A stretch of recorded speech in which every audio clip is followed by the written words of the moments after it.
साथियों नमस्कार, मैं Kumar Vishwakarma, social active, star active से साइंटिस्ट। साथियों, हमने सांसों की सीरीज शुरू की है जिसमें हम आपको सांसों के बारे में रहस्यमयी चीजें बताते हैं। तो आइए आज हम इसी कड़ी में आपको कुछ नई चीजें बताते हैं, नाड़ी के बारे में, सांस के बारे में। और ये बहुत ही महत्वपूर्ण जानकारी, आप इनको सीखेंगे तो अपने जीवन को बेहतर तरीके से एंजॉय कर सकेंगे, अपने स्वास्थ्य को बेहतर रख सकेंगे। तो आइए हम शुरुआत करते हैं। आज हम आपको बताएंगे कि नाड़ी के बारे में, जैसे बताया नाड़ी के बाद चक्र होता है। जैसे क्या होता है, नाड़ी होती है हमारी बॉडी के अंदर। नाड़ी क्या होते हैं? नाड़ी एक वो रास्ता है जिसके अंदर से आपकी प्राण फ्लो करती है, सांस फ्लो करता है। ये दिखने में नहीं आती, फिजिकल नहीं है, लेकिन इसका बॉडी के अंदर इफेक्ट है। ये नाड़ियां 72,000 होती है, इनका सेंटर पॉइंट होता है नाभि में, नाभि के यहाँ होता है। और जब 2 से ज्यादा नाड़ियां मिलती है आपस में, उनको चक्र बोलते हैं। तो चक्र तो वैसे 100 से ज्यादा होते हैं बॉडी के अंदर, लेकिन जैसे जो नाड़ियां हैं वो भी 24 होते हैं। इनमें से 3 ही काम आते हैं, 3 ही ज्यादा इंपॉर्टेंट है जो हमारे स्वास्थ्य के साथ है। तो ऐसे ही चक्र ज्यादा है, 100 से ज्यादा, लेकिन उनमें से मोस्ट इंपॉर्टेंट 7 ही माने। तो 7 ही, जैसे आप स्क्रीन पे देख सकते हैं, मैं आपको चक्रों के बारे में बता रहा हूँ कि चक्र 7 होते हैं। सबसे पहला होता है मूलाधार चक्र। मूलाधार चक्र कहाँ होता है? मूलाधार चक्र होता है गुदा और आपका जो जननेंद्रिय ऑर्गन होता है उसके ठीक बीच में होता है। फिर उसके बाद आता है स्वादिष्ठान चक्र। ये चक्र क्या होता है? जननेंद्रिय से 2 उंगली ऊपर। फिर उसके बाद आता है मणिपूरक चक्र। मणिपूरक चक्र क्या होता है? नाभि से 2 उंगली नीचे। फिर आता है अनाहत चक्र, जहां पर आपकी दोनों पसलियां मिलती हैं, वहां पर गड्ढा सा होता है थोड़ा सा, वहां पर अनाहत चक्र होता है। फिर होता है विशुद्ध चक्र। विशुद्ध चक्र क्या होता है? आपके गले में जहां पर जो थोड़ा गड्ढा सा होता है वहां पर विशुद्ध चक्र होता है। फिर आपके भौहों के बीच में जो पॉइंट होता है उसको आज्ञा चक्र बोलते हैं। उसके बाद 7वां होता है सहस्त्रार चक्र। ये क्या होता है कि जहाँ पे चोटी, सर की जो चोटी रखते हैं वो वाला होता है। तो ये 7 अलग अलग चक्र हैं, तो इनके अलग अलग गुण हैं। तो ये पहचानने के बाद, क्योंकि आप बार बार हम चक्र के बारे में बात करेंगे तो आपको पता होना चाहिए कौन सा क्या होता है। तो हमारे लिए ज्यादा इंपॉर्टेंट जो रहेंगे अभी, ये मूलाधार से 1, 2, 3, 4, 5 कौन सा तत्व कौन से फ्लो करता है, तो उसके बारे में थोड़ा ये आसानी रहेगी, इसलिए मैं आपको इसके बारे में बता रहा हूँ। तो आप चक्र के बारे में जान लें। साथ ही इस वीडियो में हमने आपको बहुत महत्वपूर्ण जानकारी देने का प्रयास किया कि चक्र क्या होते हैं। आजकल चारों तरफ चल रहा है कि चक्रों के बारे में बात हो रही है, ये आपकी कुंडलिनी शक्ति जगाने को बात कर रहा है। तो ये अलग अलग जो सेशन चल रहे हैं, लोग आसन सिखाते हैं, मेडिटेशन सिखाते हैं। तो क्या होता है, ये एक फिजिकल एक्टिविटी वाली एक्सरसाइज होती थी, दौड़ना, व्यायाम करना, अलग अलग एक्सरसाइज करना, कई लोग उस पर ध्यान देते थे। फिर धीरे धीरे योगा का दौर आया, योगा भी है। योगा से एडवांस होता है मेडिटेशन होता है, मेडिटेशन से एडवांस होता है ये ध्यान और साधना वाली एक्सरसाइज होते हैं। तो इसमें चक्रों को, नाड़ी को, इनको समझना जरूरी है। जब आप इनको समझ लेते हैं तभी आप इसका पूरी तरह से बेनिफिट वाला सांस हर चीज का बेस है। जब आपकी सांसें आप समझ जाते हैं, नाड़ी कौन सी चल रही है, स्वर कौन सा चल रहा है, तो इससे आप इन वीडियो के बाद, इस सीरीज में जब आप देखेंगे आपको पता चलेगा कि जीवन की हर गतिविधि, छोटी बड़ी गतिविधि को कैसे हमारी सांसें नियंत्रित कर सकती हैं। और हम इस चीज को समझकर कि कौन सी सांस चल रही, कौन सा स्वर चल रहा है, उसको कब बदलना, अपने अनुकूल कैसे बनाना, प्रतिकूल है तो उससे क्या नुकसान हो सकते हैं, तो उससे बचना कैसे है, तो ये चीज अगर आप समझ लेते हैं तो आप अपने जीवन में खुशियों को, स्वास्थ्य को बेहतर मेंटेन कर सकते हैं।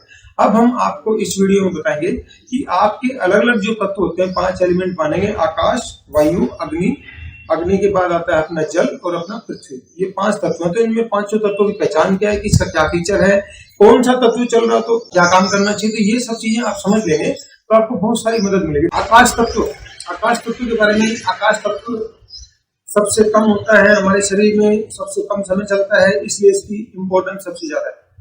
आकाश तत्व होता है तो ही हम ध्वनि सुन सकते हैं। स्पेस जो बनता है, स्पेस से हम ध्वनि सुनते हैं। हम जहाँ घरों में रहते हैं वो वहां पर खिड़कियां, दरवाजे नहीं, वहां हम नहीं रहते, लेकिन वो स्पेस होता है, स्पेस की वजह से हम ध्वनि सुन सकते हैं। इसलिए इस आकाश तत्व की सबसे ज्यादा इंपॉर्टेंस है। जब कोई पंच तत्व विलीन भी हो जाता है तो भी उसका जो और जो 4 तत्व है तो अलग अलग उसमें मिल जाते हैं। जल जल में मिल जाता है, मिट्टी मिट्टी में मिलेगी, वायु वायु में चलेगी, और जो आकाश तत्व होता है, आकाश तत्व बचा रह जाता है, वो शेष रह जाता है।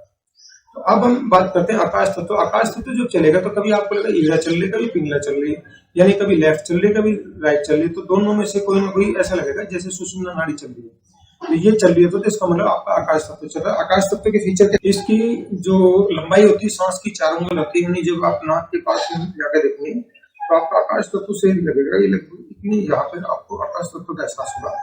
जब आकाश तत्व चल रहा होता है तो इसमें क्या होता है, जो हमारी जो नासिका से सांस निकलेगी वो चारों तरफ घूमते हुए निकलती है, और वो ये आकाश तत्व की पहचान है, चारों तरफ से घूमती है। आकाश तत्व क्या होता है, ना गर्म ना ठंडा, सांस का टेम्परेचर नॉर्मल। आकाश तत्व 1 घंटे बाद नॉर्मली 4 मिनट चलता है। आकाश तत्व जब चलता है तो उसमें सिर्फ साधना की जाती है। साधना के अलावा कोई भी काम इस आकाश तत्व के चलने में शुभ नहीं होता, इसलिए ये इम्पोर्टेंट जानकारी को समझ लें। अन्य सभी कार्यों के लिए ये नुकसानदेह बताया गया, इसलिए इस तत्व का चल रहा हो, आप समझ लेंगे कि ये तत्व चल रहा है, हमारा नुकसान होता है, तो आप इस तत्व में कोई भी शुभ काम न करें, एक्सेप्ट साधना या मेडिटेशन करना, वो आप इसमें कर सकते हैं। आकाश तत्व लोभ, मोह, लज्जा इसका कारक है। इसका जो साधना करने पर इसका रंग मटमैला होता है, तो विचित्र सा अनुभव होता है। इसके चलने पर मुंह का स्वाद कड़वा हो जाता है। इसका गुण ध्वनि है और जानने की इंद्रिय कान है। अब ये आकाश तत्व कहाँ होता है? ये जो हमारा विशुद्ध चक्र होता है यहाँ पर होता है। अब आता है वायु तत्व। वायु तत्व से आपकी जो ग्लैंड्स होती हैं उनका सिक्रेशन होता है और आपका शरीर का सिकुड़ना और फैलाव होता है, वो सारा वायु तत्व से होता है। जब भी वायु तत्व का प्रभाव होगा तो आपकी जो सांसें होती है नाक से चिपचिप जाएगी और वो ऐसे जाएंगे जैसे कान की तरफ। जब हमारे शरीर में वायु तत्व चल रहा होता है तो वायु तत्व में सांस की लंबाई 8 उंगल होती है, यानी ये जब आप नाक के पास महसूस करेंगे तो ये और ये लगभग इतने ही आपको वायु से जो सांस निकलने वाला, अगर वायु तत्व चल रहा है तो उस समय आपको ये एहसास होगा। और लगभग 8 ही मिनट चलता है ये, और 8 मिनट के अलावा इसमें जो टेम्परेचर होगा ना तो गर्म ना ठंडा, नॉर्मल सा आपको महसूस होगा।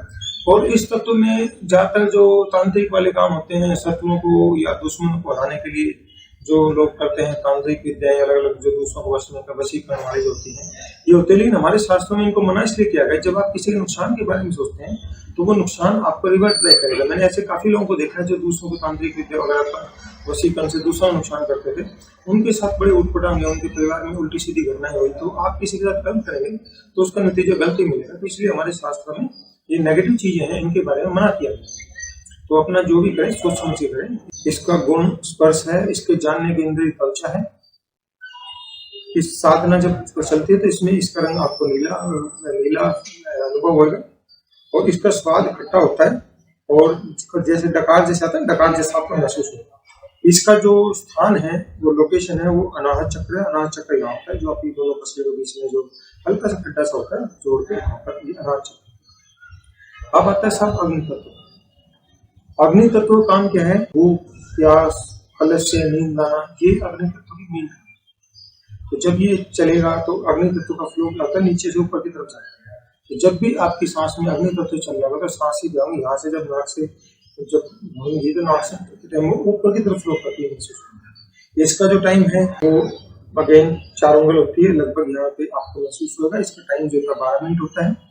12 मिनट के बाद तक ये चलता है। सांस का तापमान, क्योंकि आप अग्नि तत्व को देख रहे हैं तो सांस का तापमान आपको गर्म महसूस होगा। जब सांस में ये तत्व चल रहा होगा तो उसमें अग्नि की वजह से क्रोध ज्यादा आएगा, मोटापा होता है।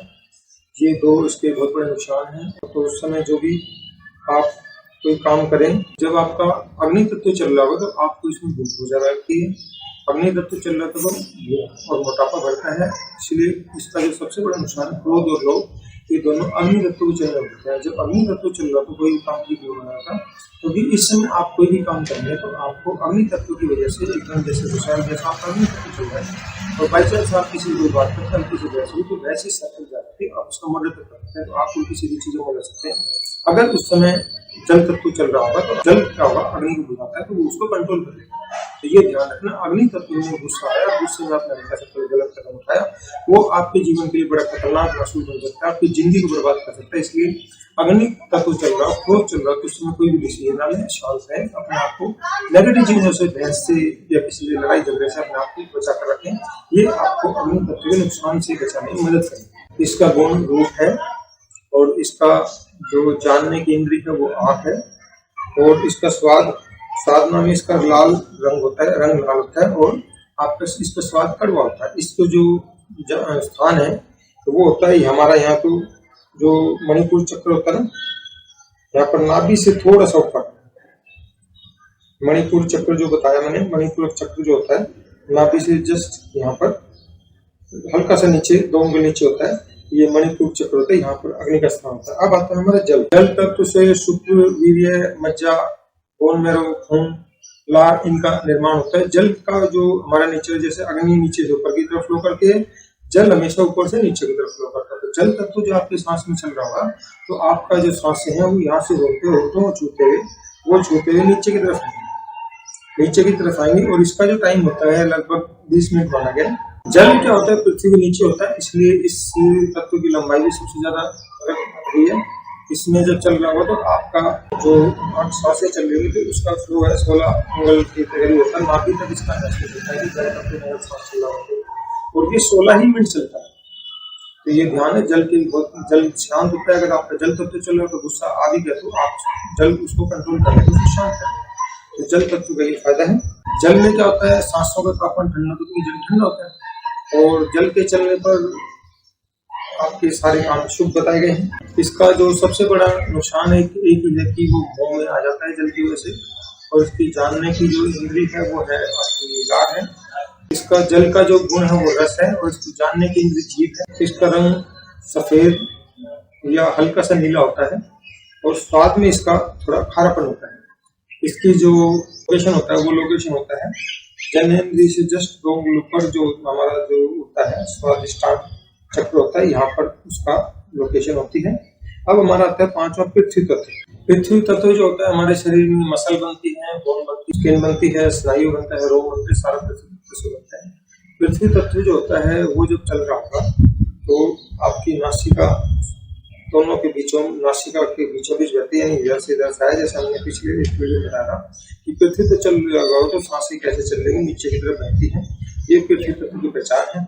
और पृथ्वी तत्व लगभग 20 मिनट प्रभावित होता है, 20 मिनट चलेगा पृथ्वी तत्व, 20 मिनट चलेगा। जो सांसों का टेम्परेचर वो नॉर्मल सा रहेगा और उसके बाद आपका ये बहुत लाभदायक माना गया है। सभी कार्यों को, शुभ कार्यों करने में इसको अच्छा माना गया। तो पृथ्वी तत्व चल रहा हो तो आप कोई भी शुभ काम कर सकते हैं। जल में भी ज्यादातर काम शुभ माने गए, सिर्फ मोह उसका एक नेगेटिव फैक्टर है। तो पृथ्वी तत्व चल रहा तो आपको कोई भी शुभ काम करना हो तो आपको कोई, जैसे कोई नया काम करना है, कोई शादी ब्याह करना है, कोई मकान बनाना है, काम शुरू करना है, कोई भी काम शुरू करना है, तो उसकी शुरुआत जो होती है उस समय तत्व कौन सा चल रहा है, बाद में बेशक बदल जाए। इसका जो गुण होता है वो गंध है, जानने की जो इंद्री है नाक है, और इसका जो रंग होता है पीला होता है और इसका स्वाद जो है वो मधुर होता है। और इसका जो लोकेशन है, लोकेशन वो मूलाधार चक्र जो दिमाग जननेंद्र के बीच होता है वो आपका पृथ्वी तत्व की लोकेशन होती है। और हमारे बॉडी में जो 5 एलिमेंट होते हैं, आकाश, वायु, अग्नि, जल और पृथ्वी, इनका जो रेशियो होता है 5, 4, 3, 2, 1, तो इस हिसाब से हमारी बॉडी में इनका रेशियो होता है। तो हमने आपको इस वीडियो में एक बहुत ही महत्वपूर्ण जानकारी देने का प्रयास किया कि किस एलिमेंट के क्या फायदे, क्या नुकसान होते हैं, उसको कैसे पहचाना जाता है, कौन सा तत्व चल रहा हो सांस में तो कौन से काम करने चाहिए, कौन से शुभ होते हैं, कौन से अशुभ होते हैं। तो ये जानकारी आपको बहुत ज्यादा मदद करेगी। आप इस समय कोई एक्टिविटी कर रहे हैं, कोई नया काम कर रहे हैं, कौन सा काम करें तो कौन सी तत्व चलना चाहिए, तो तत्वों को पहचान लेंगे तो इसको बहुत सारे फायदे होंगे। इस वीडियो अभी हम इस सीरीज में आपको और बहुत सारी चीजें बताएंगे सांसों के बारे में, जो गुप्त रहस्य है, जो हमारे जीवन में कदम कदम पे जिनकी जरूरत पड़ती है, आप उनका फायदा उठाकर अपने लाइफ को बेहतर बना सकते हैं, अपने हेल्थ को बेहतर बना सकते हैं और जीवन में नुकसान से बचकर ज्यादा से ज्यादा सफलता को प्राप्त कर सकते हैं। साथियों, हम बता रहे हैं कि जो हमारे 7 चक्र हैं वो जब चल रहे होते हैं तो उनके अलग अलग फीचर होते हैं। अगर हम उन फीचर को पहचान ले तो हमें पता चल जाता है इस बंदे का ये एक्टिविटी चल रही है तो इस पे कौन सा तत्व ज्यादा डोमिनेंट है, उसी के हिसाब से उसके फीचर होंगे, वही एक्टिविटी वो करेगा, उसका प्रेफर। जैसे मूलाधार चक्र होता है, नंबर 1 पे मूलाधार चक्र बुध और जननेंद्रिय के बीच होता है। उस मूलाधार में अगर कोई डोमिनेंट होगा किसी भी व्यक्ति के अंदर, वो एनर्जी वहां पर उस चक्र में डोमिनेंट होगी, तो इसका मतलब ये कि उसको भूख और प्यास ज्यादा लगेगी और वो ज्यादातर भूख और नींद की तरफ ही सोचता रहेगा।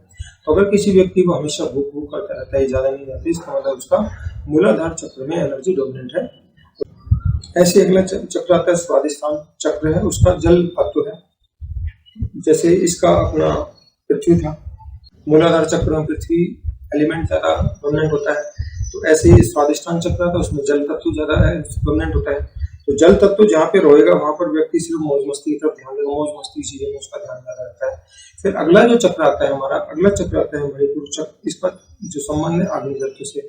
अग्नि तत्व गुस्सा लाता है, गुस्सा आएगा तो क्या करेगा कि कोई भी जो बड़ी बड़ी चीजें, असंभव चीजें, उनकी तरफ हर एक काम को लपकने की कोशिश करेगा, हर एक काम को करने का प्रयास करेगा। तो ये हुआ आपका मणिपुर चक्र। अब आता है अनाहत चक्र का संबंध वायु से होता है। वायु जहां पर आएगी, वायु आएगी तो वही व्यक्ति दयालु होगा, लोगों की मदद करने वाला होगा, काइंड हार्टेड होगा, सॉफ्ट हार्टेड होगा, इस तरह के व्यक्ति को जो सबकी मदद करने वाला परोपकारी टाइप आदमी है। उसके बाद आपका आता है विशुद्ध चक्र आता है। विशुद्ध चक्र का जो है वो आकाश है, इसका जो तत्व में, और ये जो होता है तो इससे वाक सिद्धि प्राप्त हो जाती है। तो बोलने की कला में जो निपुण होते हैं, जो बोलने से लोगों को प्रभावित कर लेते हैं, जो जिनका काम बोलने का होता है, वाणी का काम होता है, वो लोग इस कैटेगरी में आते हैं। जिनका विशुद्ध चक्र एक्टिव हो जाएगा वो वहाँ पर वाणी के उसमें आ जाएगा। इससे ऊपर जब ये आ जाए, वाक सिद्धि प्राप्त हो जाती है, तो हम लोग आध्यात्मिक सफर में आगे की तरफ जाना शुरू हो गया। जब वो इस सफर से अज्ञात चक्र की तरफ उसकी एनर्जी जानी शुरू होती है, तो अध्यात्म में आगे जाना शुरू होता है। उसका दुनियादारी से मोह भंग हो जाता है। वो दुनियादारी की चीजों से हटकर वो अध्यात्म के बातों में चला जाता है। वो परोपकार की तरफ सोचना शुरू करता है। तो उसका जो नेचर है और उससे अलग हो जाएगा। छल कपट धोखाधड़ी इन चीजों से ऐसा व्यक्ति दूर रहता है, क्योंकि उसकी अंदर की चेतना जागती है, कॉन्शियसनेस हमारे जग जाती है। तो हम इन छोटी मोटी चीजों घटियापन, गुस्सा, जलंधर, नफरत, धोखाधड़ी, ये सब इन चीजों से ऊपर उठ जाते हैं। जिन चक्रों के बारे में मैंने बताया, जब ये चक्र अपना एनर्जी का प्रभाव दिखाते हैं, जितने महान पुरुष हुए हैं, जितने गुरु गोविंद सिंह, जो जितने बड़े बड़े तपस्वी योगी हुए, वो सारे इसी कैटेगरी में आते हैं। जब ये आज्ञा चक्र से जाता है, आज्ञा चक्र से चोटी वाला की तरफ जाता है, तो उस चक्र तक जाने में प्रोसेस हो जाती है। वो फिर महान कैटेगरी में आते हैं। व्यक्ति नॉर्मल कैटेगरी से